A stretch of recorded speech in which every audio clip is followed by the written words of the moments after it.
2-3 ஆண்டுகளாக திரைப்படத்தில் உருவாக்குவதில் தான் சந்தித்த மன உளைச்சல்கள், அவமானங்கள் என்று ஈழத்தமிழர்கள் ரத்தம் தேய்ந்த வரலாறு கண்ணீருடன் கருணாஸ் விடுத்த வேண்டுகோள். திரைத்துறையில் நகைச்சுவை நடிகராகவும் தயாரிப்பாளராகவும் அறிமுகப்படும் கருணாஸ் தான் தயாரித்துள்ள சல்லியர்கள் என்னும் திரைப்படம் எதிர்கொண்டுள்ள சவால்கள் குறித்து சென்னையில் செய்தியாளர்களை சந்தித்து உருக்கமாக பேசினார். கடந்த 3 ஆண்டுகளாக இந்த படத்தை உருவாக்குவதில் தான் சந்தித்த மன உளைச்சல்கள், அவமானங்கள் மற்றும் அசிங்கங்கள் ஏராளம் என்று அவர் வேதனையுடன் குறிப்பிட்டார். ஒரு வழியாக போராட்டங்களுக்கு பிறகு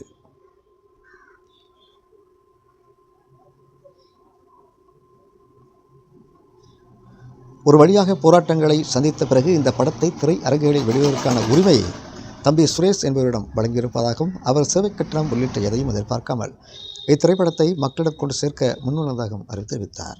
இந்த படத்தை எடுத்ததன் முக்கிய நோக்கம் இலங்கையில் நடைபெற்ற ஈழத்தமிழர் இன அழிப்பு வரலாற்றை அடுத்த தலைமுறைக்கு கொண்டு சேர்ப்பதுதான் என்று கருணாஸ் ஆணித்தரமாக கூறினார்.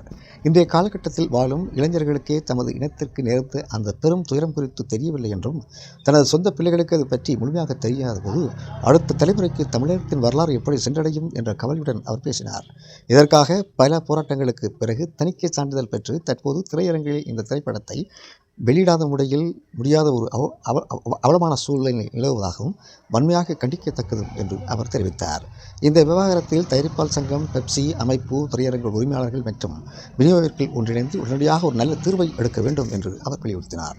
தான் இதுவரை 6 படங்கள் எடுத்திருப்பாகவும் எதற்காக யாரிடம் ஒரு கோரிக்கையை முன்வைத்ததில்லை என்று கூறிய கருணாஸ், இது தமிழகத்தின் வரலாறு என்பதால் குரல் கொடுப்பதாக தெரிவித்தார். தமிழீழ தேசிய தலைவர் அவர்கள் ஆசைப்பட்டது போல இத்தகைய இன அழிப்பு சம்பவங்கள் ஆவணப்படுத்த வேண்டும் என்ற எண்ணத்தில் தான் இத்திரைப்படத்தை உருவாக்கியதாக அவர் குறிப்பிட்டார். இதில் லாபம் சம்பாதிப்பது தனது நோக்கமல்ல என்றும், மொழி சார்ந்த உணர்வின் அடிப்படையில் இதனை செய்வதாகவும் அவர் விளக்கினார். தமிழக முதலமைச்சர் மு.க. ஸ்டாலின் ஒரு முக்கிய கோரிக்கையை முன்வைத்த கருணாஸ், கீழடி மற்றும் பிறனை போன்ற தமிழர்களின் தொன்மை வரலாறு ஒன்றிய அரசு புறக்கணிக்கும் சூழலில் தமிழக அரசு அவற்றை அறிவியல் பூர்வமாக நிலைநாட்டி வருவதையும் பாராட்டினார். அதே முனைப்புடன் இலங்கையில் நடந்த செய்தபோது மகத்துவமான பணிகளை பதிவு செய்துள்ள இந்த படத்தை தமிழக அரசு ஆதரிக்க வேண்டும் என்றும் கேட்டுக்கொண்டார். தாம் பள்ளி பருவத்தில் காந்தி திரைப்படத்தை குறைந்த கட்டணத்தில் திரையரங்கில் பார்த்தது போல இந்த படத்தையும் தமிழகம் உள்ள பள்ளி மற்றும் கல்லூரி மாணவர்கள் பார்க்க அரசு ஏற்பாடு செய்ய வேண்டும் என்றும் அவர் வேண்டுகோள் விடுத்திருக்கின்றார். இறுதியாக இந்த படத்தின் மூலம் கிடைக்கும் லாபத்தை பற்றிய தனக்கு எவ்வித அக்கறையும் இல்லை என்று கூறிய கருணாஸ், முதலீட்டு தொகையாக தவிர்த்து இதில் கிடைக்கும் அனைத்து லாபத்தையும் தமிழகத்தில் உள்ள 114 அகதி முகாமில் வசிக்கும் ஈழத்தமிழ் பிள்ளைகள் படிக்கும் அரசு பள்ளிகளுக்கு நிதியாக வழங்கிவிடுவதாகவும் உறுதியளித்தார். எனவே முதலமைச்சர் அவர்கள் உடனடியாக தலையிட்டு துறை சார்ந்த அமைச்சர்கள் மூலம் இந்த படம் தடையின்றி வெளிவர வழிவகை செய்ய வேண்டும் என்றும் அவர் வேண்டுகோள் விடுத்தார்.